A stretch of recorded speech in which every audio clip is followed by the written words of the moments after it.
व्यवस्था को बहुत माइक्रो प्लानिंग के साथ मजबूती देने का भरपूर भरसक प्रयास किया है और व्यवस्था को हमने चाक चौबंद किया है।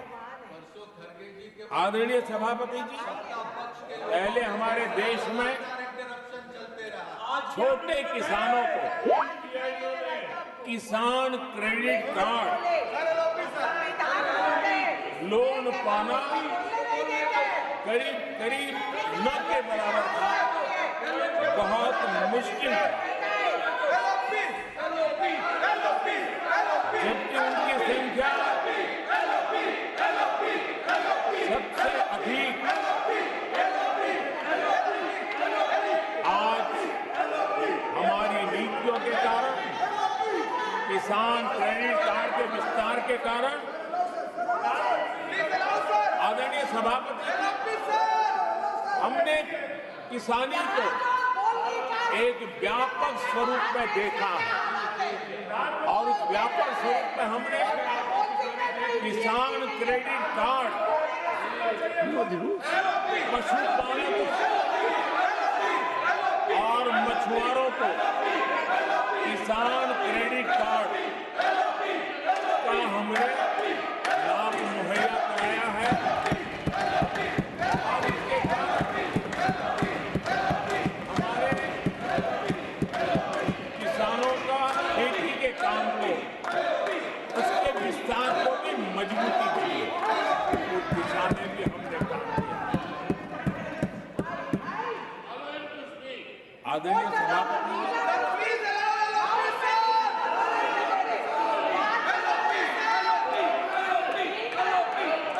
कांग्रेस के कार्यकाल में 10 साल में एक बार किसानों की कर्ज माफी की बहुत डोल पीटे गए और एक बढ़ चढ़ करके बातें बता करके किसानों को गुमराह करने का भरसक प्रयास किया गया था।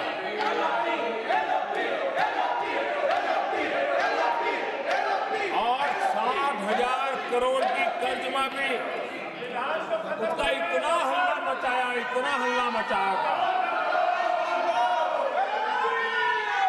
और एक अनुमान था कि उसके लाभार्थी करीब देश के 3 करोड़ किसान थे। सामान्य गरीब छोटे किसान का तो उसमें नामो निशान नहीं था। जिसको सबसे जरूरत थी, इसकी उनकी योजना में कोई परवाह नहीं थी और उन तक कोई लाभ पहुंच भी नहीं पाया था। लेकिन आदरणीय सभापति जी, जब किसान कल्याण हमारी सरकार के हृदय में, केंद्र में हो, तो नीतियां कैसी बनती है, कल्याण कैसे होता है, लाभ कैसे पहुंचता है, उसका मैं इस सदन को उदाहरण देना चाहता हूं। आदरणीय सभापति जी, हमने प्रधानमंत्री किसान सम्मान योजना चलाई और पीएम किसान सम्मान योजना का लाभ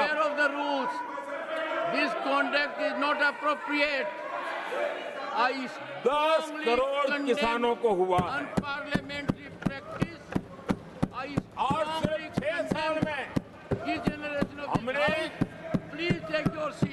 3 लाख करोड़ रुपए हम किसानों को दे चुके हैं। आदरणीय सभापति जी,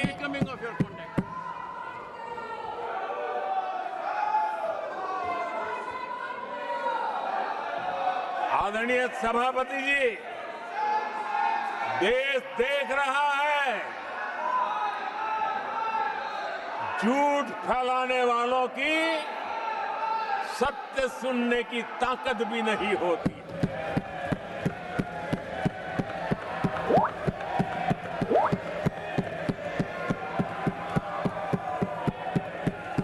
जिनका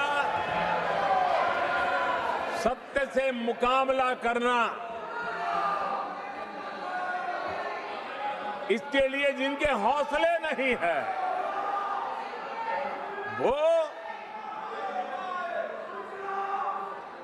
बैठ करके इतनी चर्चा के बाद उन्होंने उठाए हुए सवालों के जवाब भी सुनने की हिम्मत नहीं है। इन्होंने ये अपर हाउस को अपमानित कर रहे हैं। इस अपर हाउस की महान परंपरा को अपमानित कर रहे हैं। आदरणीय सभापति जी, देश की जनता ने हर प्रकार से उनको इतना पराजित कर दिया है कि अब उनके पास गली मोहल्ले में चीखने के सिवाय कुछ बचा नहीं। नारेबाजी, हो हल्ला और मैदान छोड़ के भाग जाना, यही उनके नसीब में लिखा हुआ है। माननीय सदस्यगण, अत्यंत दर्दनाक, पीड़ादायक, अमर्यादित आचरण से देखकर मैं हूं। शासन तीसरे निरंतर लगातार काल में है। 6 दशक के बाद मैंने चर्चा की और मैंने अनुरोध किया कि प्रतिपक्ष के नेता को बिना बेरोक टोक बोलने का सुअवसर दिया। आज वो सदन छोड़कर नहीं गए हैं, मर्यादा छोड़कर गए हैं। आज उन्होंने मुझे पीठ नहीं दिखाई है, भारत के संविधान को पीठ दिखाई है। आज उन्होंने मेरा अनादर और आपका अनादर नहीं किया है, उस शपथ का अनादर किया है जो संविधान के तहत ली है। भारत के संविधान की इससे बड़ी अपमानित बात नहीं हो सकती। ऐसा कैसे हो सकता है? House of elders, the upper house, हमें देश का मार्गदर्शन करना है। मैं उनके आचरण की भर्त्सना करता हूं। देश के 140 करोड़ लोग इसे हाथ होंगे। सदन का मतलब है सत्ता पक्ष की बात सुनो जब आपने अपनी पूरी बात कह दी। माननीय सदस्यगण, आप सब जानते हैं कल देर रात तक चर्चा रखी गई, हर सदस्य को मौका दिया गया। It is an occasion where they have challenged Indian Constitution. They have outraged the spirit of Indian Constitution. They have disregarded the oath they have undertaken. मैं इस कुर्सी पर बैठकर इतना दुखी हूं कि भारत के संविधान का इतना बड़ा अपमान, इतना बड़ा मजाक। भारत का संविधान हाथ में रखने की किताब नहीं है, जीने की किताब है। मैं आशा करता हूं कि वो आत्मचिंतन करेंगे, मंथन करेंगे, अपने दिल को टटोलेंगे और कर्तव्य पर आएंगे। माननीय प्रधानमंत्री जी,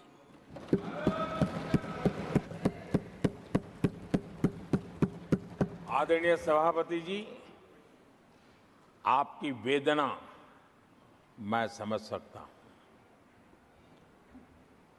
140 करोड़ देशवासियों ने जो निर्णय दिया है, जो जनादेश दिया है, इसे ये पचा नहीं पा रहे हैं। और कल उनकी सारी हरकतें फेल हो गई, तो आज उनका वो लड़ाई लड़ने का भी हौसला नहीं था और इसलिए वो मैदान छोड़ करके भाग गए हैं।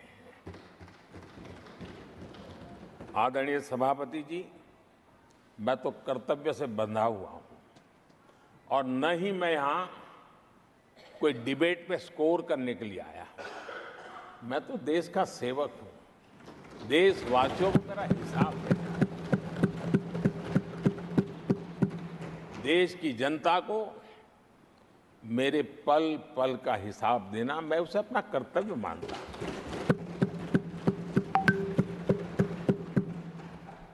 आदरणीय सभापति जी, वैश्विक परिस्थितियां ऐसी पैदा हुई कि फर्टिलाइजर के लिए बहुत बड़ा संकट पैदा हुआ। हमने देश के किसान को मुसीबत में नहीं आने दिया और हमने करीब करीब 12 लाख करोड़ रुपया फर्टिलाइजर में